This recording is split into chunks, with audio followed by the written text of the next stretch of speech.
haven't heard this, but apparently Shaquille O'Neal was on TNT last night, and they asked him about Steph Curry. I'm just going to let it play, see what we got here. I'm wondering, not saying, I'm just wondering, because he's been consistently the best shooter his whole career. I'm wondering, is it time to start putting him as the best player of all time? Best player? Oh, you put him over you? In the conversation. I'm asking you. Yes. You put him over you. You yourself put Steph Curry over you. Yeah, this is why he's my favorite player. Cause I'm not saying favorite. He might be my favorite too, but I'm just asking you, think he's better than you? I played 20 years, watched 20 years before that. I've never seen a guy like him. And he's doing it consistently, and he has championships. You put him over Michael? No, I'm not putting him anywhere. I'm saying, okay, for all the chitter-chatter, is it time to just put him in the conversation? I think he's a... I'm asking the fans, is it time to start putting him in the conversation as one of the best players ever? Okay, I'll be... isn't he already there? He's top... We'll all acknowledge he's top 15, right? Top 20? Yeah, of course. John just said top 10. So what's the argument? Well, to me, wherever you have Magic Johnson is probably where you have Steph, right? Because those are the two players at the point guard position that are senior either one or two, depending on how you slice it.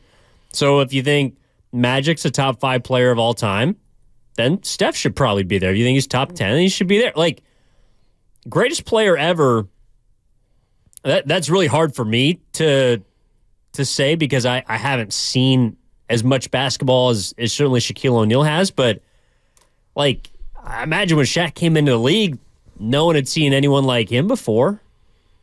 I mean, no one had seen anyone like LeBron before. How do you judge? I mean, this is one that I don't overthink. How do you judge a player? Well, you judge him on, can he score? Can he rebound? Can he pass? Does he play defense? What kind of teammate is he? All those kind of things. The reality of the situation is and you could say these priorities have changed, but the big three, the big four in basketball is scoring, rebounding, defense, and passing. Those are 4 different categories. And there are players throughout history who have combined those 4 things, and they do it better than Curry overall. They just do. Michael Jordan scored as much. He rebounded better. He played better defense. But Steph was a better shooter. But you can't tell me that Steph's a better overall player than Michael Jordan. Now, what the part that's changed is three-point shooting specifically has become a bigger part of the game than it's ever become in basketball history, and we have a guy who shoots it significantly better than any other player in NBA history. So he's taking advantage of being the greatest shooter of all time, which just so happens to be at a time when three-point shooting might be the most valuable attribute you can have in pro basketball. But why is it the most valuable attribute you can have in the modern game? Well, I think it's that he because he was so good at it. Yeah, right. But when they put in the three-point line in 1979, nobody was going to come in after there was no three-point line and shoot what Steph Curry shot. That evolved from, like, we needed a whole generation of players to grow up with a three-point line to even practice shots from out there. So when they put the line in 1979, 1980, there was a reason nobody shot it because nobody practiced it, and coaches didn't utilize it because it wasn't known. So then when was Curry born? Well, he's 35 years old. Okay, he's 35, so 1990, 89? Yeah. Okay, so the three-point line comes in 1980. Steph's born in 89. From the minute he can shoot a 30-footer, there's a line there. Like, he goes out to the line and works on it. Nobody before, like, his previous generation had no reason to kind of work on that shot. So what did he do? He became the greatest three-point shooter of all time, and he took it out to a distance that was inconceivable when they put the line in. And now he's, I like the word impactful. I don't care if Steph's if I have him 12th on my list of all-time great players, I think he's definitely among the top 3 impactful players, 3 to 5 that I've ever seen. And I think that's what Shaq is talking about. I might put him over Bird in terms of impactful. I think that's why Shaq and Magic is bringing this up, because you notice Kenny brought up Jordan, or EJ brought up Jordan, and he originally rebuked, like he just backed up. Like, no, that's not what I'm talking about. Right. When Kenny said, when asked, is he better than you? He said yes. Right. But his statement that you're talking about, the impact, was, I've never seen anyone like him before. And that is undebatable. You cannot argue against it. He is the most unique player that I have seen because of how he shoots the ball. And this is really, to me, why I asked you the question about if he's changed the way the game is played, because I believe he has. And it's not just because of how well he shoots the ball, but it's because of the degree of difficulty which he makes shots at the rate that he does. Right. Like, everyone knows Steph wants to shoot threes. So what do you try and do to a player that's a good three-point shooter? You run him off the line. You try and make him go to the paint. You try and force him to pass the ball. All of those things people have tried to do his entire career.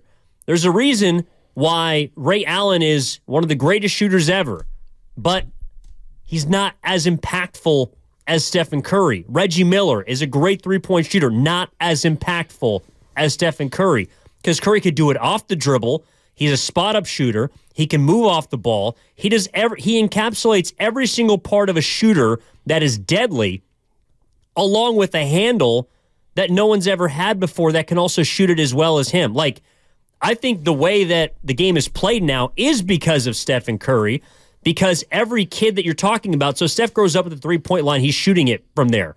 Every kid that grows up now is seeing the way that Steph shoots off the dribble, and you got to have that in your bag now. Whether you're 6 feet tall, whether you're 7 feet tall, you have to be able to shoot, and you have to be versatile. You can't be on the floor now and be a guy that doesn't at least stretch the floor in some capacity, and that's because, to me, of Stephen Curry.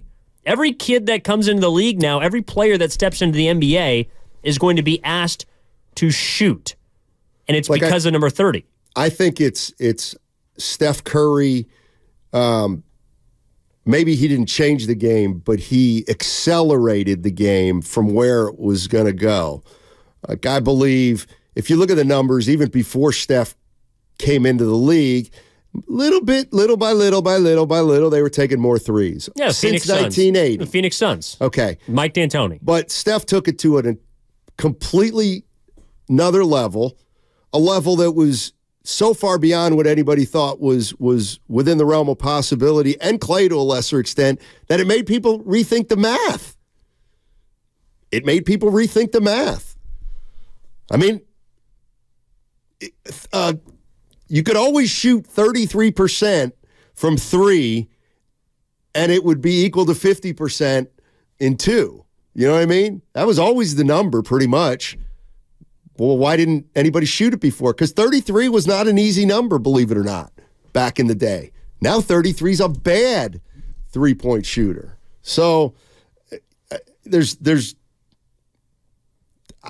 like I said, I watched Jabbar, Kareem Abdul-Jabbar, I watched Bird, I watched LeBron. LeBron, like, if I just ran down the list, I mean, LeBron's the most physically dominant player I've ever seen in my life. Kareem was the most dominant big man I've ever seen in my life. Magic and Bird were in a league of their own. Jordan was in a league of their own.